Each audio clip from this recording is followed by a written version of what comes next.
back to the program, everyone. Kebbi State gets our attention this morning on the program. So many areas to explore in terms of agriculture, security, and the infrastructure drive of the current administration in Kebbi State. And we are joined this hour by the Commissioner for Information and Culture, Kebbi State, Mr. Yakubu Ahmed, who joins us live on the program. Thank you indeed, Mr. Commissioner, for coming. Thank you for having me on the program. Welcome to Lagos, by the way. Thank you very much.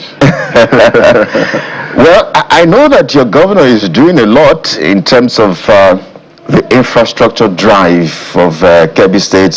He's made some huge investments, trying to transform Kebbi State away from the narrative that it used to be. Maybe we should just begin from there. Where are we and how far so far?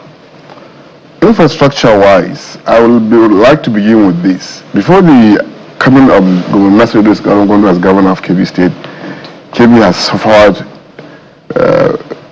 lack of basic infrastructure to drive its economy. In most cases, it's either it's not there completely, or where it's there, it has aged in such a way that it no longer serves the people.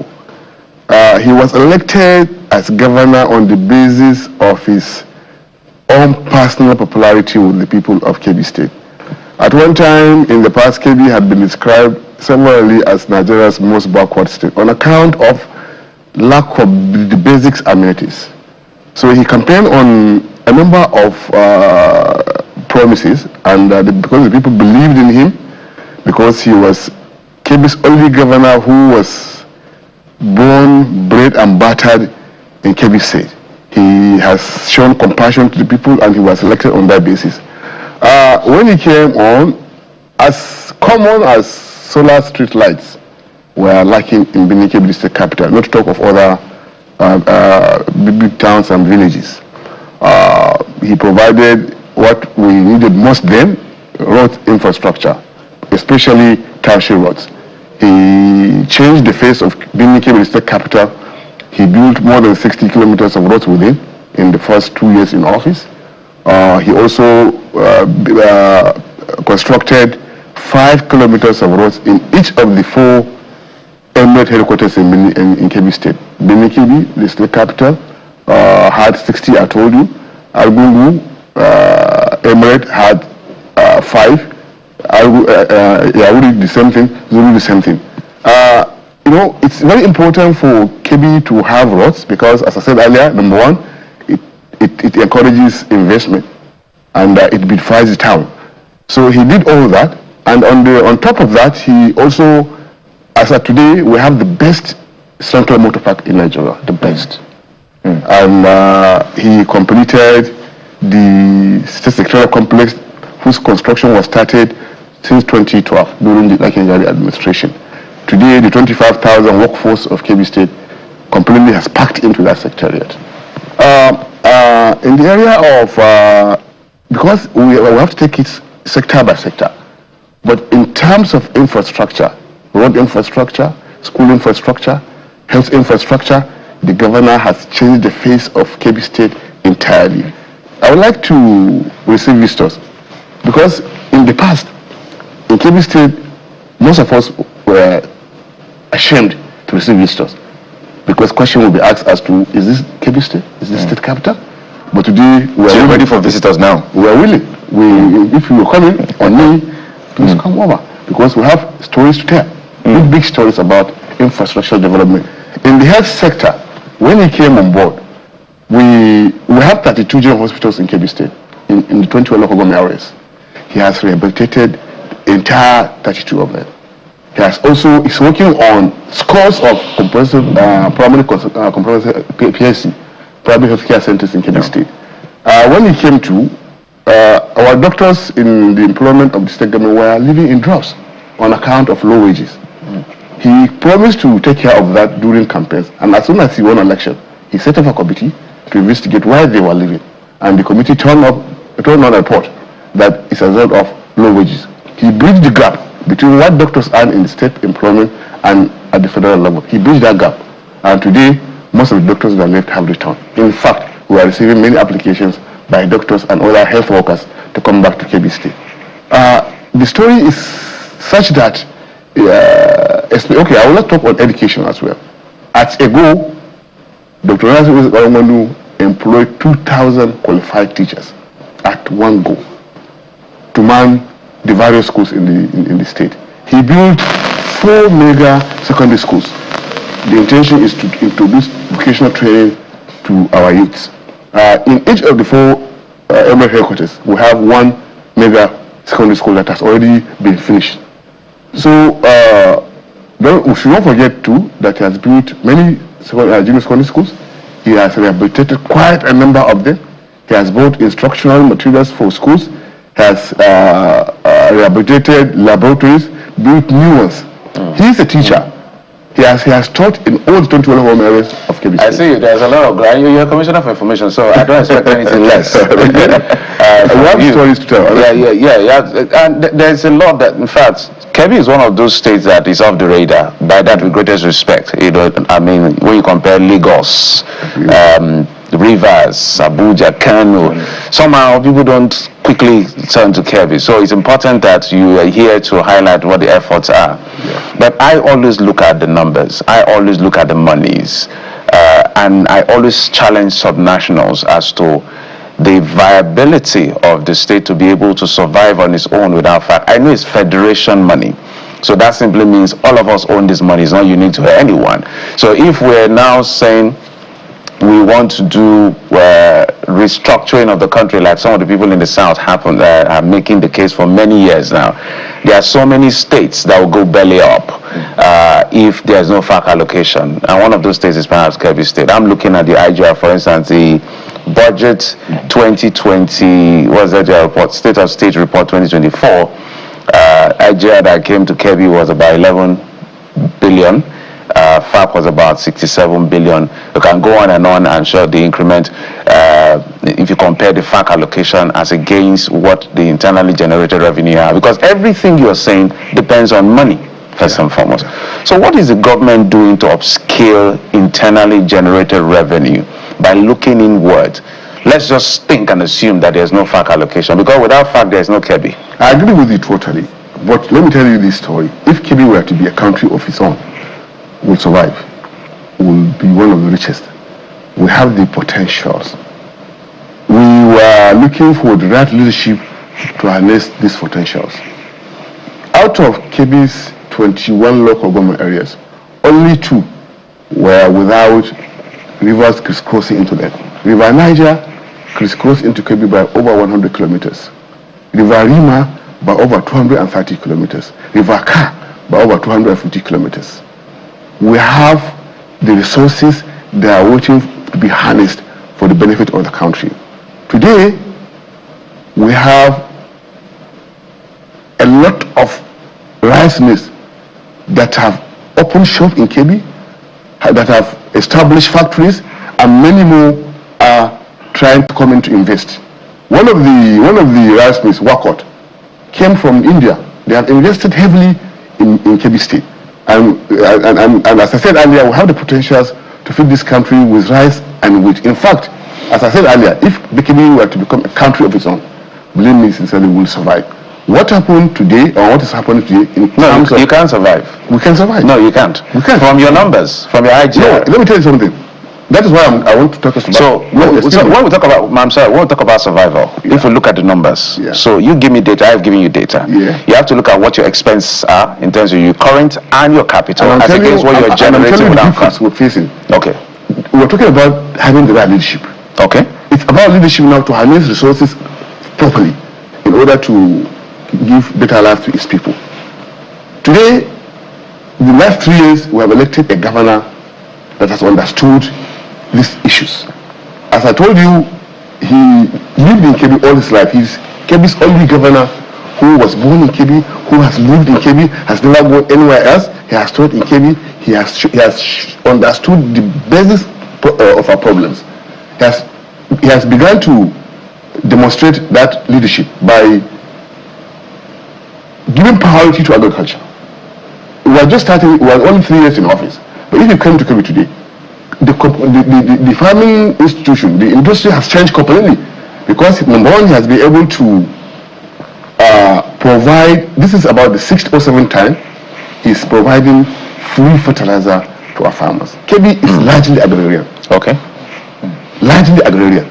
You need to begin to change the way we do things, because if what we've been doing in the past has not worked, we should change it. And that is what the governor has done now. He's changing the way government handles agriculture. And that is to say, the farmers are beginning to bring in yields far, far better than in the past. If it is sustained, and that is why we're approaching election and we're telling people that this is what we have achieved and there's the need to continue with the policy. This is just 3 years in office. And if much we have achieved, I think we need to work more on providing the right leadership for our farmers to produce more food. Don't forget, one time we had this lake rice, Lagos Kebbi rice. It was working perfectly until politics came into it and it was stopped. If Lagos will trust Kebbi to produce the rice it will sell to its people, it means with the right leadership, with the right policy, with the right approach, Kebbi will be able to feed Nigeria entirely with the rice and wheat it needs. So it's about leadership, and the governor has started doing very well in that regard. Let me give you another example. When the governor came into office, we made a state that was boosting of 26 mineral deposits. 26. As of today, we have more than 37.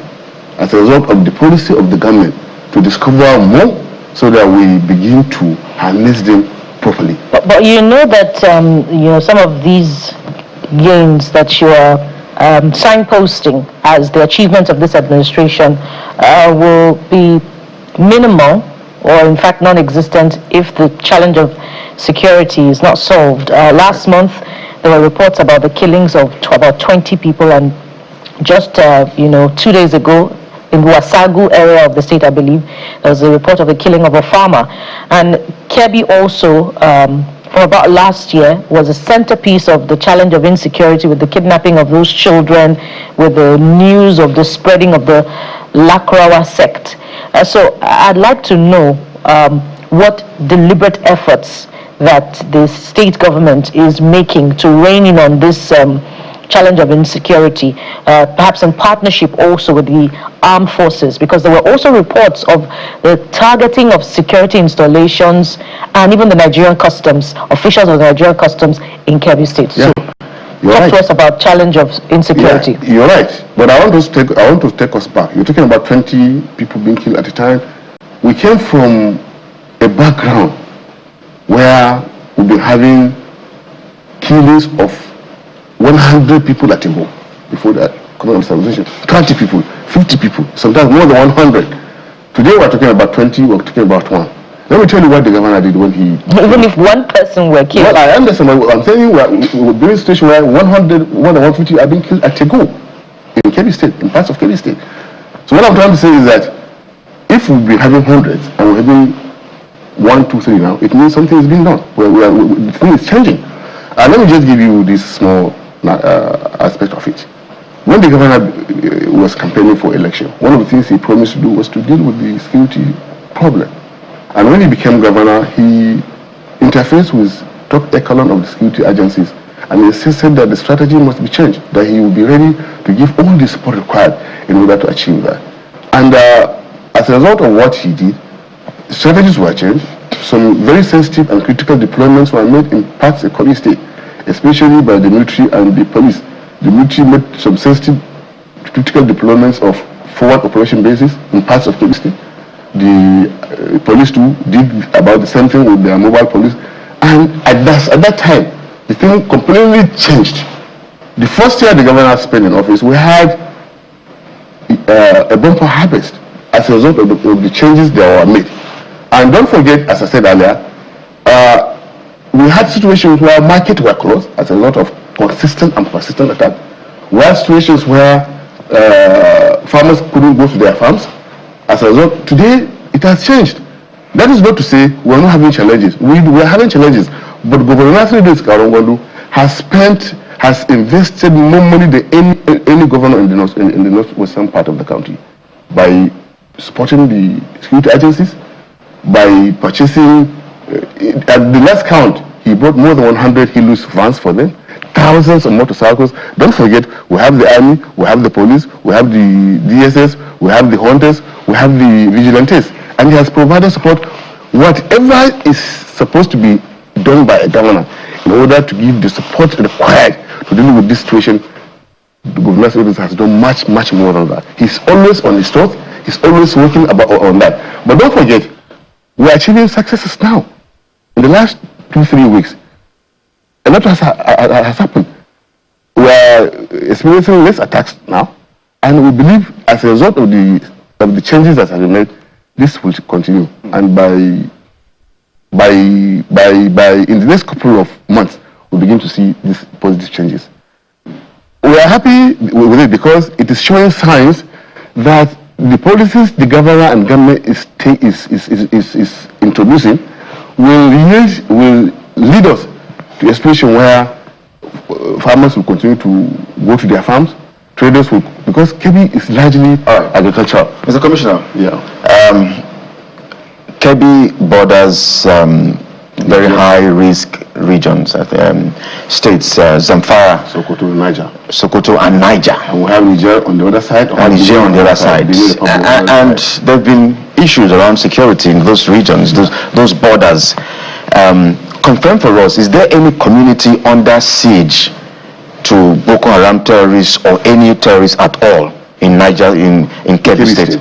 What we having in Kebbi State as of today, we do not have one single cell of any group of bandits or insurgents in the southern part of the state where it was very, very prominent. What happened? We have borders. Are you sure of that, Mr. Commissioner? Let me What about the Lakra? I will come to that. On the southern flank, that is the Zulu Emirate area, where we border Sokoto, Zamfara, and Niger State. What is happening in Kebbi State today?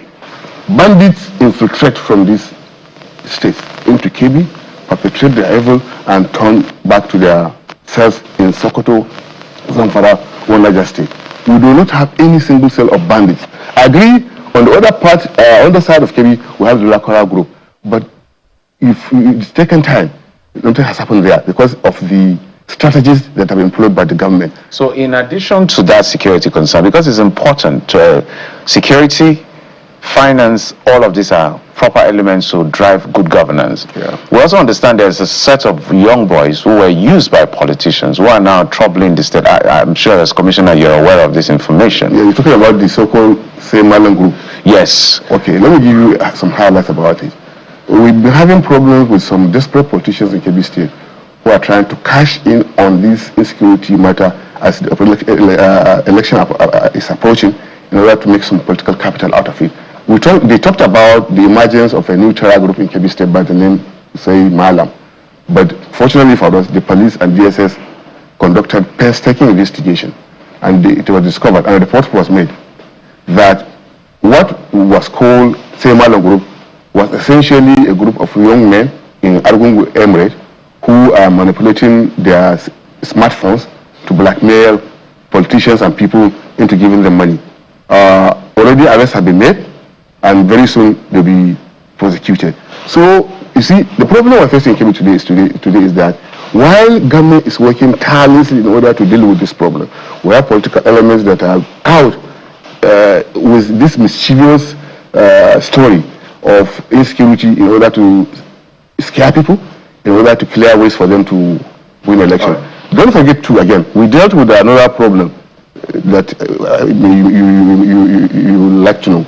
The UNICEF came up with a report that children are dying in Kebbi State by 130 deaths every year because of malnutrition. We challenged them. At the end of the day, UNICEF came up with a report that they were using data of 2018. Today in 2026. Well, what I'm saying essentially is that while government is dealing with all the problems we are facing as a people, we have politicians that are not bothered about the consequences, unpalatable consequences of this problem. Let me quickly get this one in. You talked about meeting an infrastructure deficit. You know, when Governor Nasir Idris came in. Isn't that an indictment on a former governor who is a member of your party? No, it's not. That's on the one hand. On the other hand, if the developments that you're citing are really there and there are things that people can hold on to, why do we have mass influx of northern youths into the southwestern part of the country, and they're coming from not just Kebbi State, from different parts of the country?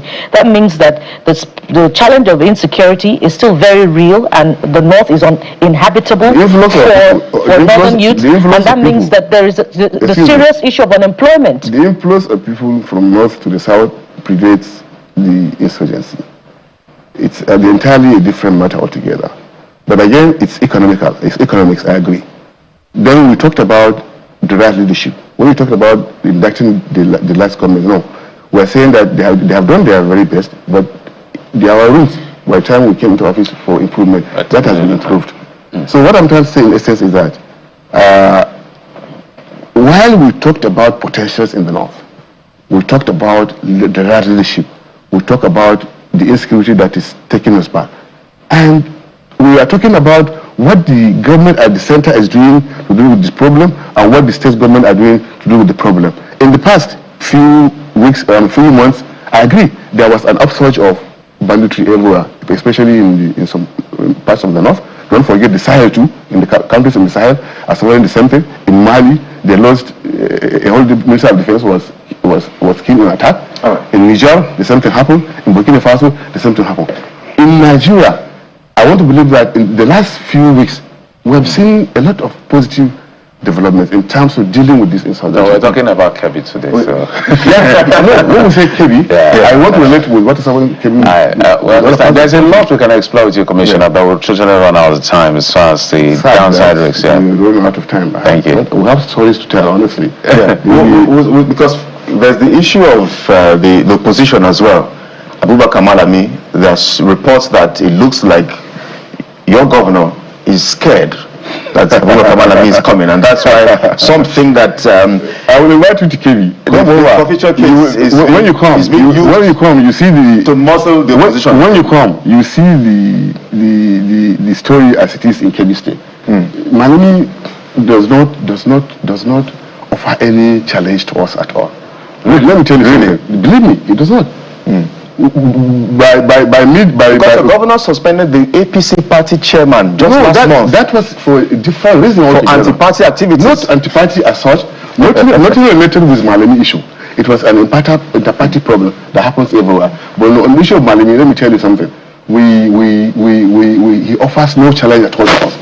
We don't in Lagos as elsewhere, well, because of the stories we begin to see that there are no challenges. So you feel that Governor Idris will win this election? Why not? Okay. Why not? By midday, the story will be different. Don't be in a hurry. We're not in a hurry. We're Kebbers, we're in Kebbi. You know what is happening? This is politics, and I'm sure you have a right to say it. No, at the end of the day, we'll come back here and talk about it. All right. No, we're always here. Yeah. We'll come back here to talk about why Malami failed. No problem. What's your uncle at this point? We didn't talk about the number of out-of-school children in Kebbi State as well. This number of out-of-school children, let me tell you, we're talking about the issue of the leadership, driving the economy, taking policies that have started 3 years ago. It's continuing. We're out of 3 years ago. We're out of time. Commissioner for Information and Culture, Kebbi State, Mr. Yakubu Ahmed, thank you indeed for stopping by our studios here in Lagos. We wish you all the best. To have more time to talk. I hope so. Well, this is the morning brief. Let's take a moment. When we come back, we turn the spotlight to another state, this time in southern Nigeria. We'll be back in just a moment. Please stay with us.